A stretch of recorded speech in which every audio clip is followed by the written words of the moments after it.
या सर्व टीम्स आपल्यापर्यंत या ठिकाणी घेऊन येणार आहे आणि गेल्या 15 दिवसामध्ये प्रत्येक प्रभागाचा कोपराने कोपरा पिंजून काढणारे युवा मोर्चाचे सगळे अध्यक्ष, त्यांची टीम, उपस्थित सर्व भगिनी आणि सर्व उपस्थित बंधूंनो,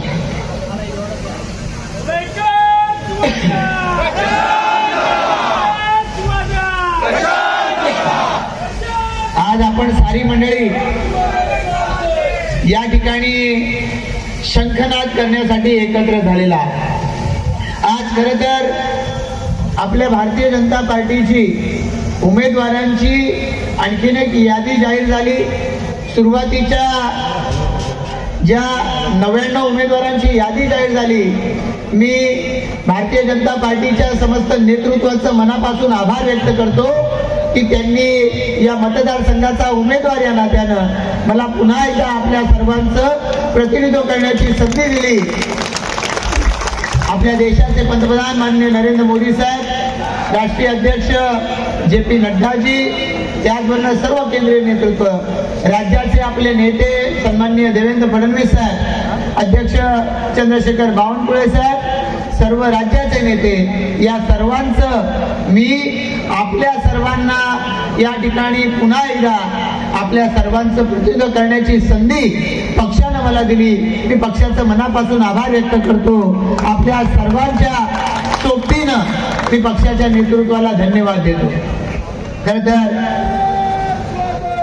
या पनवेल मतदारसंघामध्ये काम करत असताना आपल्या सर्वांच्या बरोबरीनं या मतदारसंघामध्ये विकासाच्या दृष्टिकोनातून खूप काम करायला मिळालेलं आहे। या मतदारसंघाचं प्रतिनिधित्व करत असताना 2009 साली सुरुवात या मतदारसंघाचा आमदार म्हणून करायला सुरुवात झाली आणि त्यानंतर मग शहरी भाग असू द्या, ग्रामीण भाग असू द्या, या परिसरामध्ये वेगवेगळ्या पद्धतीचे प्रश्न हाताळण्याच्या दृष्टिकोनातून आपल्या सर्वांची ताकद मला सातत्याने मिळाली आहे। भारतीय जनता पार्टीच्या माध्यमातून एक आमदार म्हणून निवडला जात असताना या मतदारसंघामध्ये मग सुरुवातीला टोलचा विषय, ज्या टोलच्या विषयावरून या पनवेल परिसरामध्ये 2014 साली एका अर्थानं रणकंदन माजलेलं होतं, पण देवेंद्र फडणवीस साहेब 2014 साली भारतीय जनता पार्टीचे प्रदेशाध्यक्ष होते आणि भारतीय जनता पार्टीमध्ये प्रवेश करत असताना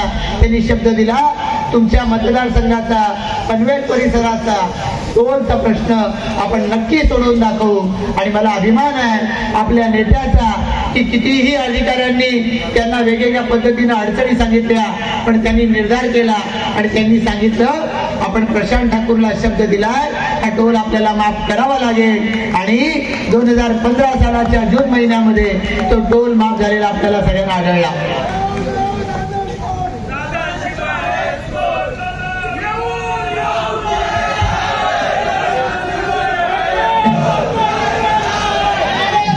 दोन 2014 सालाच्या ऑक्टोबर महिन्यामध्ये निवडणूक झालेली होती।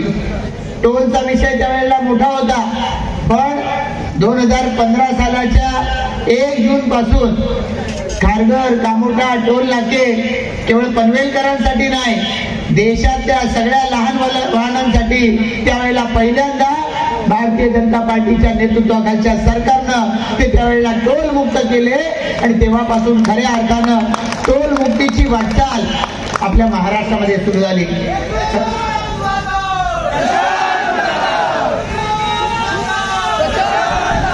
आपल्या सगळ्यांचं एका अर्थानं भाग्य आहे की माननीय देवेंद्र फडणवीस साहेब यांनी 2014 ते 2019 या राज्याचं नेतृत्व केलं आणि तुम्हाला आम्हाला स्पष्टपणानं जाणवतंय महाराष्ट्राच्या विकासानं एका अर्थानं काट टाकली आणि त्यामुळे खूप मोठ्या प्रमाणावरती महाराष्ट्रामध्ये विकासाचं वारं व्हायला सुरुवात झाली।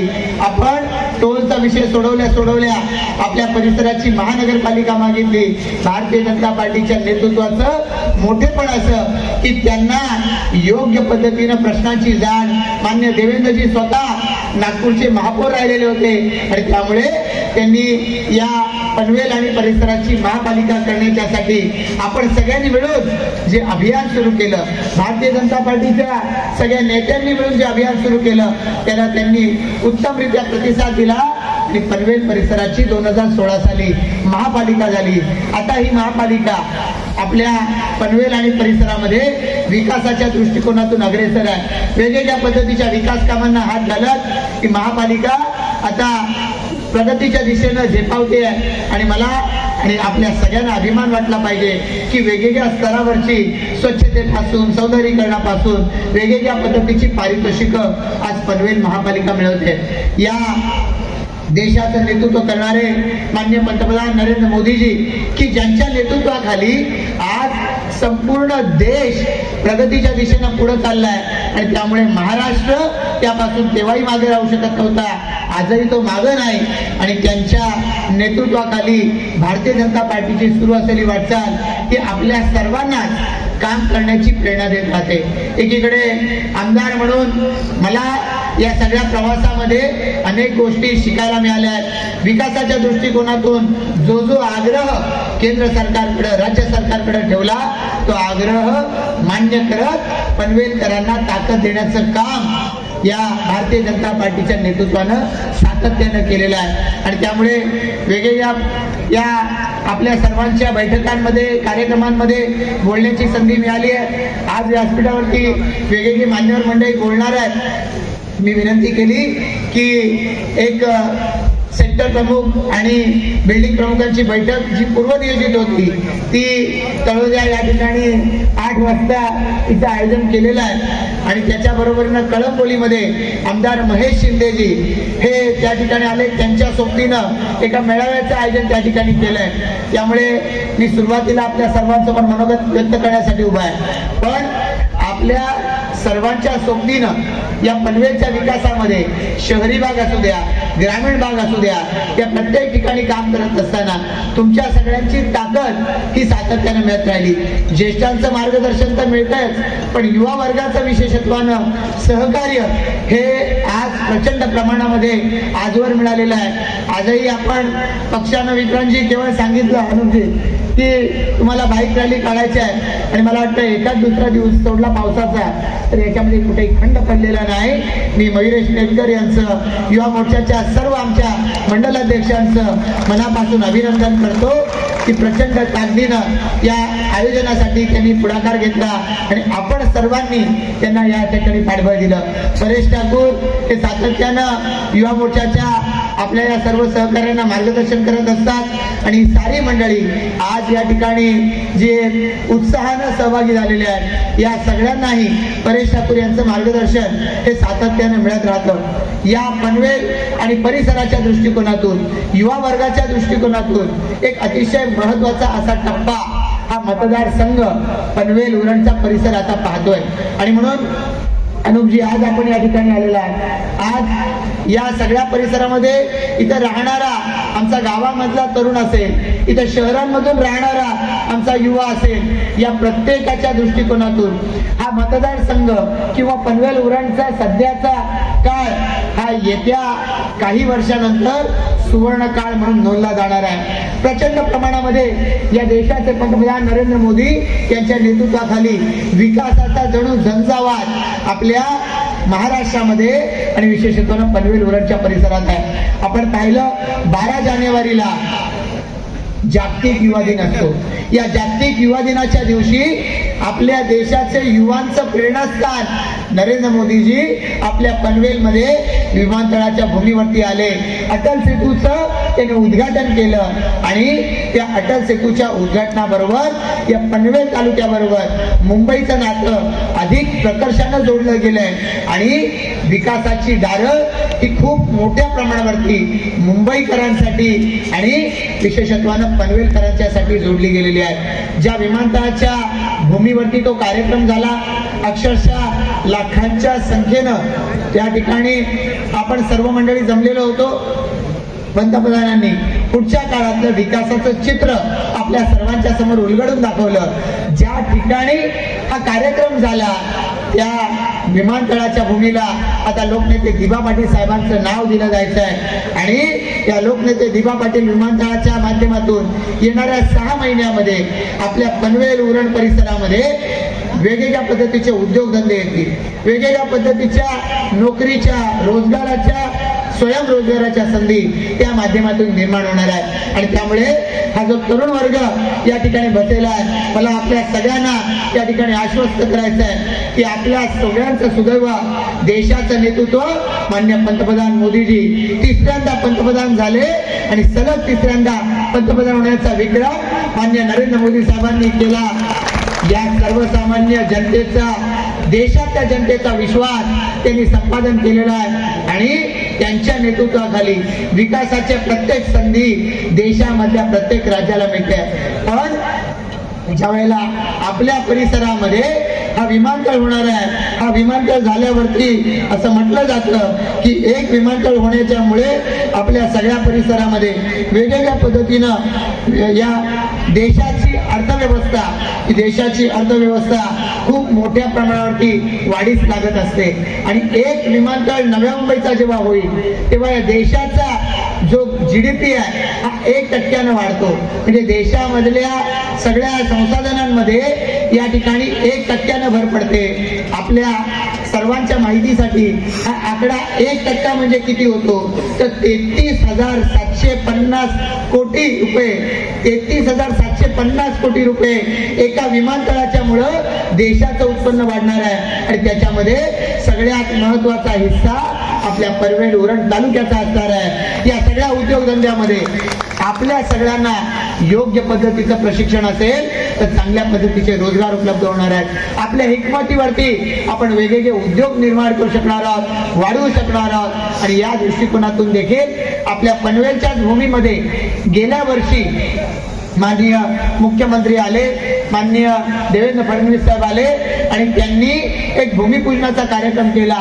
तो म्हणजे आता ज्याला रतन टाटांचं नाव दिलं, महाराष्ट्र सरकारची पहिलं कौशल्य विद्यापीठ हे आपल्या पनवेलमध्ये स्थापन झालेलं आहे. आणि इथून पुढे महाराष्ट्रामध्ये ते काम करणार आहे.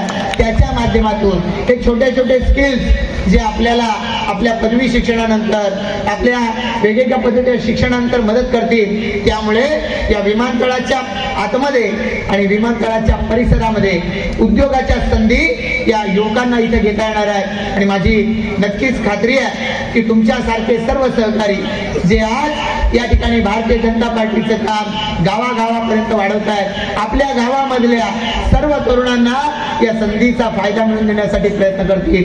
आज या सगळ्या परिसराला येणाऱ्या कालावधीमध्ये प्राप्त होणारं महत्व लक्षात घेता या विधानसभा निवडणुकांना प्रचंड महत्व प्राप्त झालंय.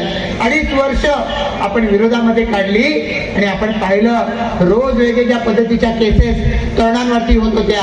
नको त्या पद्धतीच्या गुन्ह्यांमध्ये, खोट्या नाट्या गुन्ह्यांमध्ये आपल्या सर्वांना अडकवलं जात होतं. माझ्या व्यक्तिशः माझ्यावरती विमानतळाच्या बाबतीमधल्या 6 केसेस या 1 वर्षामध्ये दाखल झाल्या.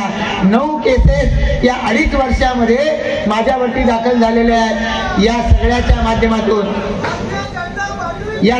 माध्यमातून महाविकास आघाडी आणि महायुतीचं सरकार याच्यातला फरक स्पष्टपणाने अधोरेखित होतो. आणि त्यामुळे महाविकास आघाडीचं सरकार 2.5 वर्ष राहिलं, पण 2014 पासून 19 पर्यंत देवेंद्र फडणवीस साहेबांच्या नेतृत्वाखालच्या सरकारची गती ही त्यांनी पूर्णपणाने थांबवली आणि केवळ स्थगिती देण्याचं काम उद्धव ठाकरेंच्या नेतृत्वाखालचं सरकार करत होतं.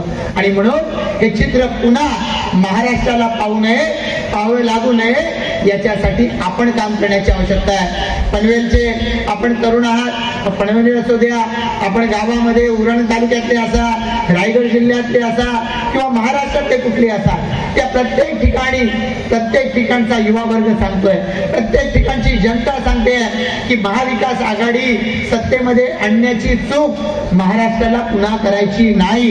आणि त्यामुळे फक्त आणि फक्त महायुतीचं सरकार या महाराष्ट्रामध्ये आलं पाहिजे. भारतीय जनता पार्टी ताकदीनं या महाराष्ट्रात उभी राहिली पाहिजे. याची जबाबदारी आपणा सर्व युवा वर्गाची आहे आणि ती स्वीकारण्यासाठी आपण सर्वांनी सज्ज झालं पाहिजे. इतकंच आवाहन या निमित्तानं आपल्या सर्वांसमोर करतो. या व्यासपीठावरती सर्व मान्यवर मंडळी आले त्या सगळ्यांचं मी मनापासून स्वागत करतो. आणि या विधानसभेचा उमेदवार या नात्यानं मला आपण जे पाठबळ देत आहे, या येणाऱ्या 20 तारखेपर्यंत आपल्या सगळ्यांच्या भरवशावर निवडणुकीच्या प्रचारासाठी मला या ठिकाणी काम करायचं आहे आणि सर्वसामान्य जनतेच्या समोर जायचं आहे. मला खात्री आहे तुमच्या सगळ्यांच्या पाठबळाच्या आधारावरती हे या मतदारसंघामध्ये पुन्हा एकदा विजय मिळवण्याचं उद्दिष्ट मोठ्या मताधिक्यानं आपण गाठल्याशिवाय राहणार नाही. त्यासाठी तुमच्या सगळ्यांच्या मेहनतीची आवश्यकता आहे आणि जी मेहनत ही येणाऱ्या 20 तारखेपर्यंत तुम्ही कराल, पुढच्या संपूर्ण आयुष्यभरामध्ये तुमच्या सगळ्यांना तितक्या ताकदीची तोलामोलाची साथ देऊन मी हे पूर्ण करेन इतकी ग्वाही या निमित्ताने देऊन टाकतो. जय हिंद, जय महाराष्ट्र. धन्यवाद.